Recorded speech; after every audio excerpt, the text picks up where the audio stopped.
छांगुर बाबा ने एटीएस की पूछताछ में चौंकाने वाले खुलासे किए। छांगुर बाबा के सरकारी दोस्तों की लंबी फौज है। पूछताछ में यह भी खुलासा हुआ है। खुलासे के बाद से ईडी की रडार पर है। छांगुर ने एटीएस को और क्या कुछ बताया, इस वीडियो में इसी पर चर्चा होगी। नमस्कार, मैं हूं रजनीश यादव, आप देख रहे हैं लोकमत हिंदी।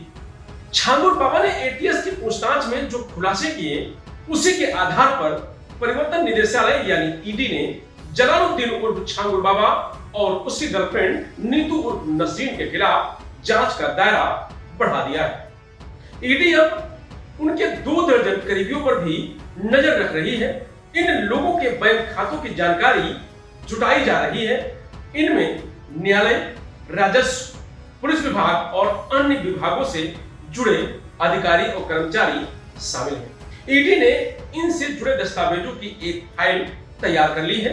जांच में छांगुर बाबा, नीतू और उनकी संस्थाओं के 30 से अधिक खातों में 68 करोड़ से अधिक का लेन देन अब तक मिला है।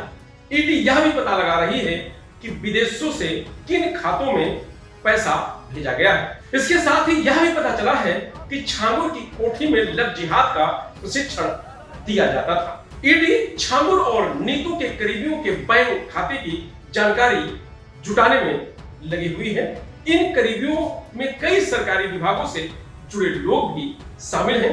ईडी ने इन लोगों से जुड़े कागजात भी इकट्ठे किए हैं। ऐसा माना जा रहा है कि ईडी जल्द ही इस मामले में बड़ी कार्रवाई कर सकती है। जांच में पता चला है कि छांगुर, नीतू और उनकी संस्थाओं के 30 से अधिक बैंक खातों में 68 करोड़ रुपए की लेन देन हुई है। ईडी अब इन खातों में लेन देन करने वालों के बारे में जानकारी जुटा रही है। यह भी पता लगाया जा रहा है कि विदेशों से कितना पैसा आया और किन किन खातों में भेजा गया। सूत्रों के अनुसार नेपाल सीमा से जुड़े कुछ लोगों के बैंक खातों की भी जांच की जा रही है। ये लोग छांगुर के मददगार बताए जा रहे हैं। नीतू कई बार नेपाल सीमा पर इनसे मिली है। सूत्रों का कहना है कि नेपाल सीमा से सटे जिलों में विदेशी मुद्रा को भारतीय रुपयों में बदलने के लिए ज्यादा कमीशन दिया गया है। यहाँ अन्य जगहों के मुकाबले 2 से 3% ज्यादा कमीशन दिया गया है। उतरौला में छांगुर की कोठी में लव जिहाद का प्रशिक्षण दिया जाता था, यह भी जानकारी मिली है। यहाँ मुस्लिम युवकों को हिंदू लड़कियों को फंसाने और उनसे शादी करके धर्म परिवर्तन कराने का प्रशिक्षण दिया जाता था। छांगुर मुस्लिम युवकों को ब्रेन वॉश करता था। जो युवक किसी हिंदू लड़की को फंसाकर उसका धर्म बदलवा देता था, उसे छांगुर इनाम के तौर पर लाखों रुपए देता था। एटीएस को भी ऐसे कई मामले मिले हैं। सूत्रों के अनुसार छांगुर की कोठी पर हर दिन जलसा होता था, जिसमें कई लोग शामिल होते थे। छांगुर आने जाने वाले लोगों पर कड़ी नजर रखता था।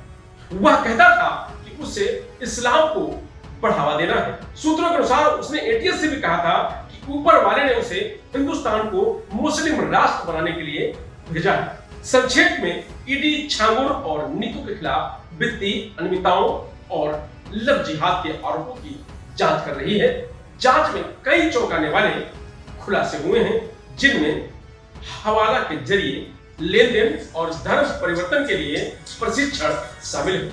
ईडी इस मामले में जल्द ही बड़ी कार्रवाई कर सकती है। छांगुर कहता था कि उसे हिंदुस्तान को मुस्लिम राष्ट्र बनाना है। उसने एटीएस से यह बात कबूल की है। ईडी की जांच में यह भी सामने आया है कि छांगुर के कई मददगार नेपाल सीमा के आसपास रहते हैं। नीतू उनसे अक्सर मिलती रहती थी। इन लोगों के बैंक खातों की भी जांच की जा रही है।